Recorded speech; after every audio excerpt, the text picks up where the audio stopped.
Olá, bom dia, boa tarde, boa noite para você que está me ouvindo hoje de alguma parte do mundo. Seja muito bem-vindo, bem-vinda ao programa Alquimia Criativa. Meu nome é Ana Anjos, sou ilustradora e psicopictógrafa e eu já quero começar te fazendo uma pergunta. E se a forma como você percebe o mundo não for a única possível? E se ouvir música pudesse significar ver cores? E se os sons tivessem forma, textura ou até movimento? Hoje a gente vai falar sobre a sinestesia, uma condição real que teve presente na vida de alguns dos maiores artistas da história. O que ela é, como que ela funciona no cérebro e por que ela pode mudar completamente a forma como a gente entende a arte, a percepção e até a nossa própria realidade. Então, se esse tema te desperta curiosidade, fica comigo até o final, porque algumas das histórias que eu vou te contar hoje podem mudar a forma como você enxerga a sua realidade. Mas então, por que algumas pessoas parecem perceber o mundo de um jeito tão diferente? De uma forma tão ampliada? É como se a realidade para elas tivesse mais camadas. Enquanto a maioria de nós escuta uma música, alguns artistas literalmente veem cores se movendo no espaço. E eu não estou falando de imaginação aqui, não, eu falo de experiência vívida. Algumas pessoas sentem as formas, as texturas ou até temperaturas ao ouvir os sons. Você já teve alguma experiência dessas antes? Bom, mas o que é de fato a sinestesia? A sinestesia não é uma condição universal, ela é um fenômeno neurológico relativamente raro e que afeta por volta de 4% da população mundial, onde os sentidos se misturam. Ela pode ser hereditária ou desenvolvida, mas definitivamente não é uma característica de todos os seres humanos. Essa condição neurológica começou a ser estudada a partir do século XIX, lá por volta de 1880, mas antes dessa época ela já era observada em relatos. O primeiro caso documentado de sinestesia é atribuído a John Locke, um médico e filósofo inglês que lá por 1690 relatou o caso de um homem cego que disse ter experimentado a cor escarlate ao ouvir o som de uma trombeta. Esse termo, sinestesia, vem do grego. Se a gente separar essa palavra, a gente tem sim, que significa junto, e aesthesis, que significa sensação. Ou seja, a sinestesia significa percepções que se misturam. Na prática, a sinestesia significa que um estímulo em um sentido ativa automaticamente outro. Segundo as pesquisas, existem 73 tipos de sinestesia. Os sinestetas podem vivenciar uma ou diversas relações de sentidos. Eu vou te dar alguns exemplos. O primeiro é a cromestesia. Cromo vem de cor. Então, esse tipo de sinestesia acontece quando os sons, as músicas, ativam a percepção das cores, das formas e dos movimentos. Tem um outro que se chama grafema-cor, que é quando os números e as letras são percebidos automaticamente com cores específicas. Por exemplo, o número 5 ser sempre vermelho. E tem um que eu acho muito curioso, a personificação de símbolos, em que as letras, os números ou os dias da semana têm personalidades ou gêneros. Então, por exemplo, o número 3 pode ser um velho rabugento, ou a terça-feira ser uma mulher calma. E isso existe, tá, gente? Isso não é uma invenção, isso é uma condição real. Na população em geral, os 5 sentidos que a gente tem, eu estou falando dos 5 sentidos aqui, mas na verdade nós temos 14 sentidos. 7 físicos, 3 psíquicos e 4 espirituais. Em outro momento eu vou contar melhor para vocês sobre isso.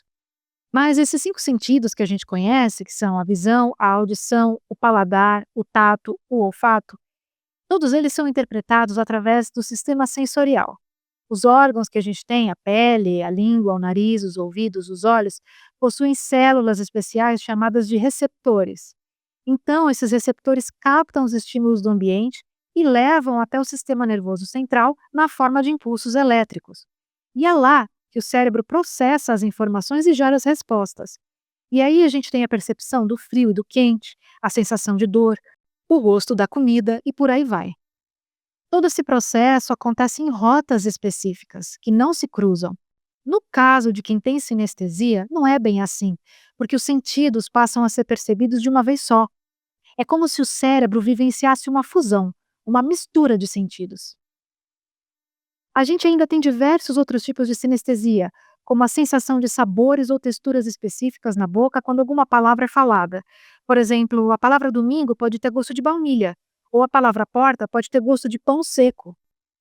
Tem outro tipo de sinestesia que é quando alguém vê uma pessoa sendo tocada no braço esquerdo, por exemplo, essa pessoa que está vendo, ela vai sentir esse toque no próprio braço. Ou se ela vê um aperto de mão, ela pode sentir a pressão desse aperto de mão na sua própria mão. E eu consigo observar aqui uma conexão muito forte com a empatia nesse tipo de sinestesia. Uma empatia física, vamos dizer assim, onde a fronteira entre o próprio corpo e o corpo de outra pessoa é muito tênue e faz com que a pessoa sinta literalmente o que o outro está sentindo. A gente ainda tem a sinestesia auditiva tátil, em que sons específicos provocam sensações táteis em partes do nosso corpo. Tem o tipo sinestésico que mescla sabor com temperatura, ou seja, a menção ou o sabor de um determinado alimento traz a sensação de quente ou frio. Tem sabores que já vêm com a própria temperatura, como quando a gente pensa em menta e sente um frio na boca, mesmo sem consumir nada, ou quando a gente ouve chocolate quente e automaticamente vem uma sensação térmica de aconchego quente no nosso paladar. Mas esse tipo de sinestesia também pode ativar alguns contrastes inesperados, vamos dizer assim. Por exemplo, quando a pessoa ouve limão e logo vem um gosto ácido ou uma sensação de gelado, ou quando a pessoa ouve a palavra mel e sente uma temperatura morna. É importante falar que a sinestesia é apenas uma forma diferente do cérebro interpretar os sinais ao nosso redor. Ela não é considerada uma doença, nem um transtorno neurológico, nem psiquiátrico. É uma particularidade de algumas pessoas. Na verdade, em muitos casos, ela é associada à maior capacidade de associação criativa. Estudos neurológicos indicam que as pessoas sinestésicas têm maior conectividade entre as áreas sensoriais do cérebro. Ou seja, os sentidos que na maioria das pessoas é separado se interligam, se conectam nessas pessoas. E aí entra uma pergunta, né? Como é que um espírito desencarnado vê ou ouve alguma coisa, se ele não tem mais os órgãos materiais sensíveis para isso? E como é que, quando a gente já está emancipado da nossa matéria densa, da carne, em especial em algum estado de sonambulismo, por exemplo, a gente ainda assim é capaz de ter as percepções dos sentidos físicos quando o corpo está repousando? Isso tem relação com o perispírito, que é o órgão sensível do espírito. O perispírito é o envoltório do espírito, ele serve como um corpo fluídico intermediário entre o espírito e o nosso corpo físico. O perispírito é inseparável do espírito, ele molda o corpo físico durante a nossa encarnação e registra as memórias das nossas vidas passadas. Ele funciona como um veículo de emoções e de sensações. Existe um ponto interessante no Livro dos Espíritos que ajuda a gente a ampliar a nossa reflexão sobre essa percepção. Na pergunta 245, é questionado se os espíritos enxergam de forma limitada, como nós, através dos olhos. E a resposta é não. A visão para o espírito não está restrita a um órgão. A visão reside no espírito. Ou seja, a visão não depende de um ponto específico do corpo da matéria. E não é só a visão, não. A audição e as demais percepções também não estão localizadas, presas nos órgãos materiais, vamos dizer assim, nos nossos órgãos aqui do corpo físico. Todas essas percepções fazem parte do próprio ser do espírito. Quando a gente está encarnado, essas percepções passam pelos nossos órgãos físicos, né, os olhos, os ouvidos, a nossa pele, e por isso a gente tem essa sensação de que essas percepções estão separadas. Mas na condição de espírito livre, elas deixam de estar divididas, elas passam a funcionar de forma integrada. O espírito vai ter uma maior liberdade em relação ao corpo físico, e com isso a percepção pode se expandir. Não porque novos sentidos surgem, mas porque eles deixam de operar de forma estritamente localizada através dos órgãos da matéria. Essas experiências de percepção mais ampliada que a sinestesia proporciona não estão necessariamente ligadas à mediunidade. E aqui eu preciso esclarecer um pouco sobre essa questão da mediunidade. Nesse caso específico, eu estou me referindo à mediunidade no sentido de comunicação com outros espíritos. Médium, mediunidade, né, esse termo vem de mediar, ou seja, um médium é alguém que faz uma intermediação entre os planos, que a gente chama de mediunidade. Nesse sentido mais amplo, todos nós somos médiums, ou seja, todos nós somos capazes de captar informações de outros planos, ainda que de forma mais sutil. Ser um médium é parte da própria natureza humana, é parte da experiência de estar vivo. Mas nem todo mundo exerce essa mediunidade de modo ativo. Ou seja, tem pessoas que vão captar com mais clareza e de modo mais frequente essa comunicação entre os planos. E, em alguns casos, consegue desenvolver isso de forma consciente. Então, tecnicamente, todos têm sensibilidade, mas nem todo mundo exerce a mediunidade. No caso da sinestesia, que é a capacidade de interconectar as percepções, as sensações através dos sentidos, não é necessário ser médium no sentido ativo, ou seja, exercer a mediunidade de modo consciente. Segundo o Livro dos Espíritos, esse fenômeno é chamado de emancipação da alma. E lembrando que todos nós não temos um espírito, nós somos espírito. Nós apenas habitamos momentaneamente um corpo físico. Então, quando a gente desencarnar, ou seja, quando a gente sair da carne, do corpo material, a nossa percepção sensorial não vai estar mais limitada, atrelada a um corpo físico. E quando a gente fala em sinestesia, um dos artistas mais conhecidos é o Kandinsky, que pintava a música. Kandinsky nasceu em Moscou, na Rússia, em 1866 e cresceu fascinado pelas cores.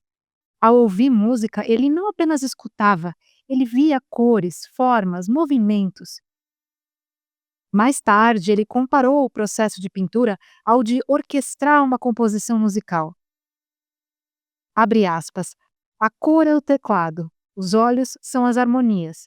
A alma é o piano de muitas cordas. O artista é a mão que toca, pressionando uma tecla ou outra, para provocar vibrações na alma. Fecha aspas. Kandinsky viveu no início do século XX, no momento em que a arte europeia começava a romper com a obrigação de representar o mundo visível.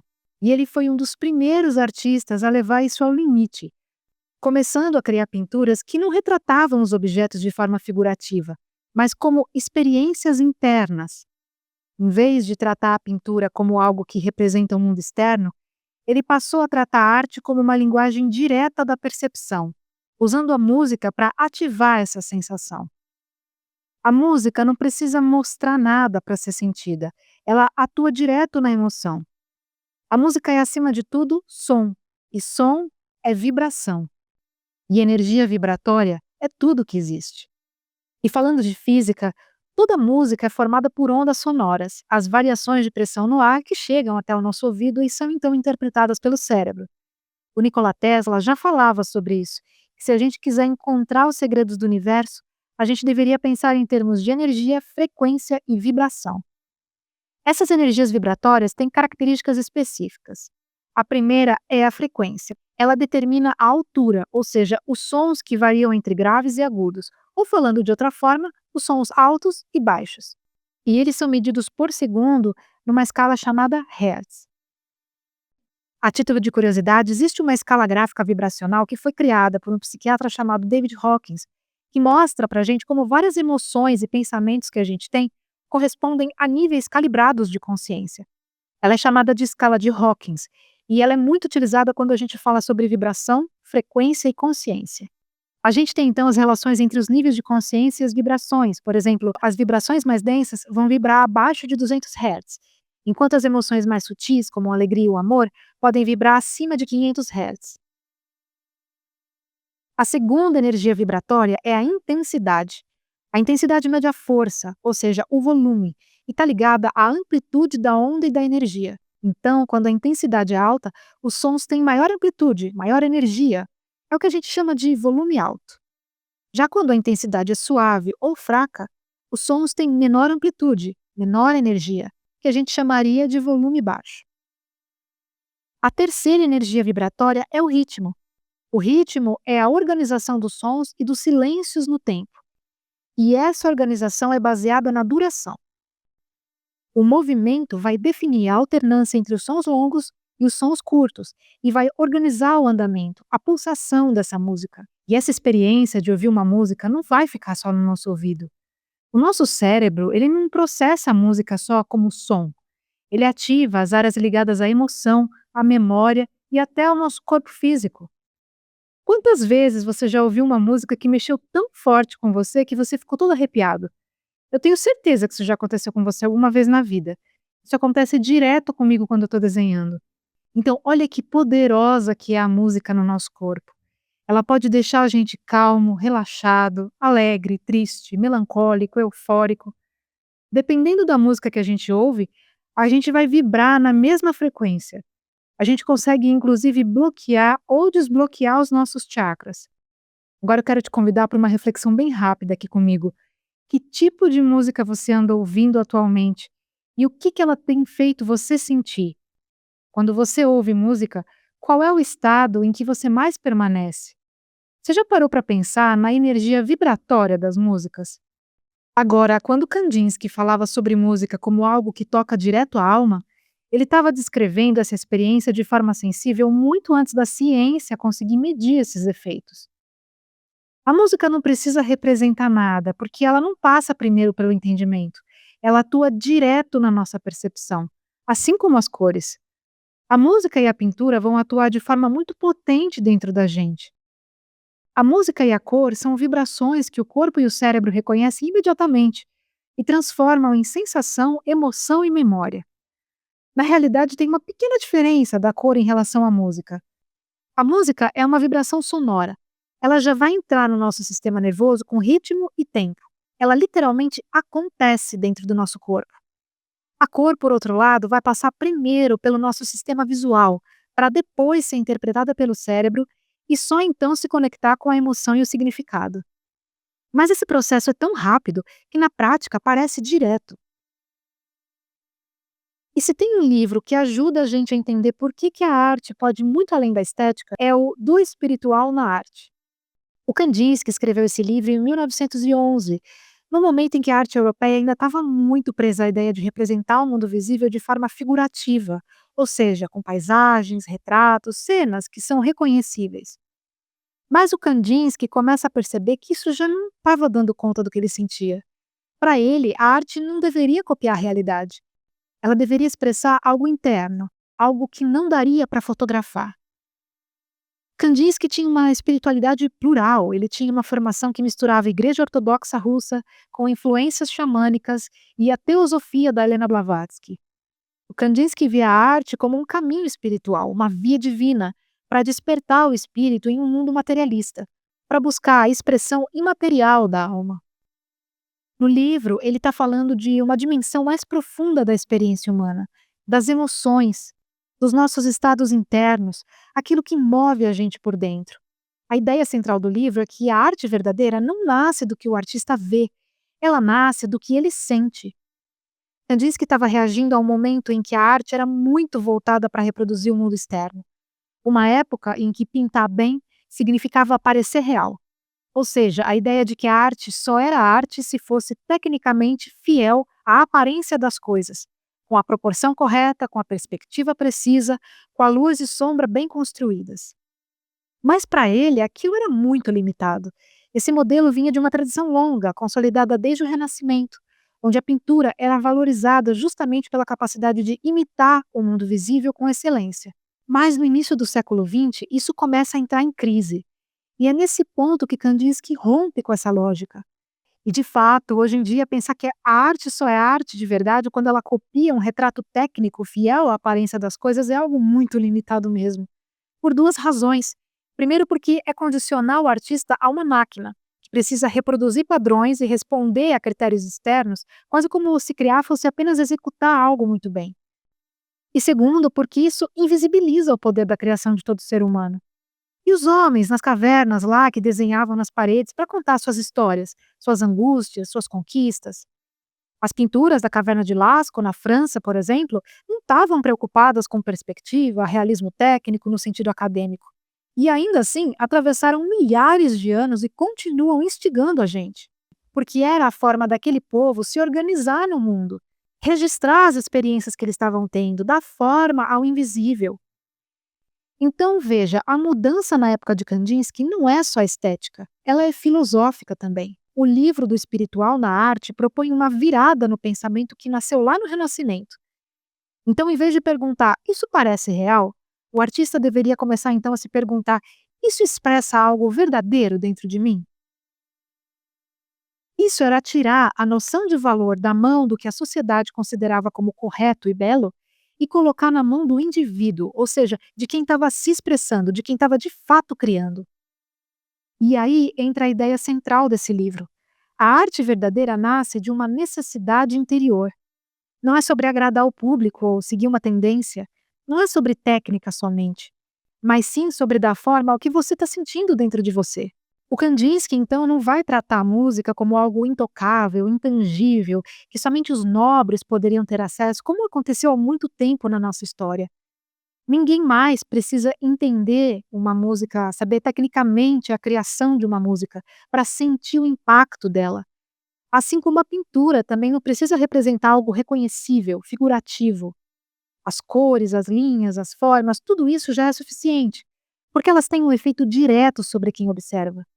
Ele vai descrever as cores não como equivalências matemáticas com as notas, mas a partir dos efeitos emocionais e sensoriais que essas cores nos provocam. Kandinsky não criou uma equivalência fixa entre notas e cores. Ele descreveu as cores como experiências emocionais e vibrações internas. Ele acreditava que a cor tinha uma vibração espiritual própria. A gente tem, por exemplo, o azul, que tem uma relação de profundidade, de puxar a gente para dentro, gerando na gente uma sensação de introspecção, potencializando a nossa espiritualidade.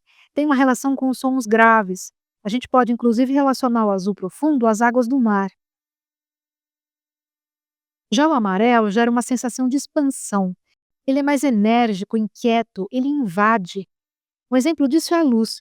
Quando você está numa sala completamente, hermeticamente fechada, se você acender um fósforo dentro dessa sala, ela vai se iluminar completamente. A comparação musical de Kandinsky do amarelo são os sons agudos, quase estridentes. O vermelho, por sua vez, tem relação com a força, com a vitalidade. Ele cita algo próximo como as trombetas ou os metais, um som forte, firme. Já o verde é resultado do equilíbrio entre o azul e o amarelo. Ele provoca uma sensação de repouso, de estabilidade, de descanso. O Kandinsky vai comparar o verde ao som médio, estável, quase sem tensão. A cor preta transmite uma sensação de fim, de silêncio absoluto. Ela é a ausência total de som. E o branco, por sua vez, gera uma sensação de silêncio. A comparação musical seria de uma pausa antes de algo começar. Muita gente simplifica Kandinsky como o cara que ligava cor à música, mas o que ele fez foi muito mais profundo. Ele mostrou que a arte pode tocar o ser humano diretamente, sem passar pelo racional. E que a cor, a forma e o som podem ser linguagens diferentes para a mesma coisa, a experiência interna. Para o Kandinsky, a arte tem valor quando ela conecta alguém com algo interno, quando a pessoa se conecta com os próprios sentimentos.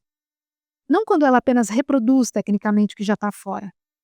As teorias da cor de Goethe influenciaram a obra do Kandinsky, e também algumas histórias que dizem que ele estava tendo uma experiência marcante ouvindo uma ópera do Richard Wagner, e durante a apresentação ele descreveu que via cores e formas se movendo junto com a música. E esse tipo de experiência em ver as cores em movimento com a música é um exemplo clássico de sinestesia. E todo esse conhecimento influenciou diretamente o surgimento da arte abstrata. A arte abstrata como linguagem não nasce somente a partir do Kandinsky, mas ele foi, claro, um dos primeiros a levar isso de forma consciente, estruturada e teorizada. Como ilustradora e médium, eu aprendi que nem tudo que é sentido precisa ser traduzido de forma literal para ser legítimo. Existem percepções que pertencem ao campo do íntimo, do simbólico, do sensível. E o nosso papel ao tocar esses temas não é convencer, é abrir espaço. A arte, nesse sentido, não é uma resposta, ela é uma ponte. E antes de finalizar o programa, eu quero te perguntar se você já imaginou ter nas suas mãos um desenho que revela o seu mentor espiritual. Quando você se reconecta aos seus mentores, você também resgata a confiança no que você sente. E quando essa conexão se fortalece, você deixa de buscar validação externa o tempo todo. A pictografia mediúnica revela de forma muito ética e respeitosa a energia que acompanha você nesse momento e vai te ajudar a reconhecer quem está presente nesse ciclo específico da sua vida. Se você quiser saber mais, é só me seguir lá no Instagram, Ana, com dois N's, Anjos, clicar no link da bio e você vai achar um link Pictografia Mediúnica. Hoje a gente fica por aqui, mas eu volto na semana que vem para a gente falar mais sobre arte e espiritualidade. E lembre-se, espiritualidade é autoconhecimento. Gratidão, Waiteri, Saravá, Amém, Axé.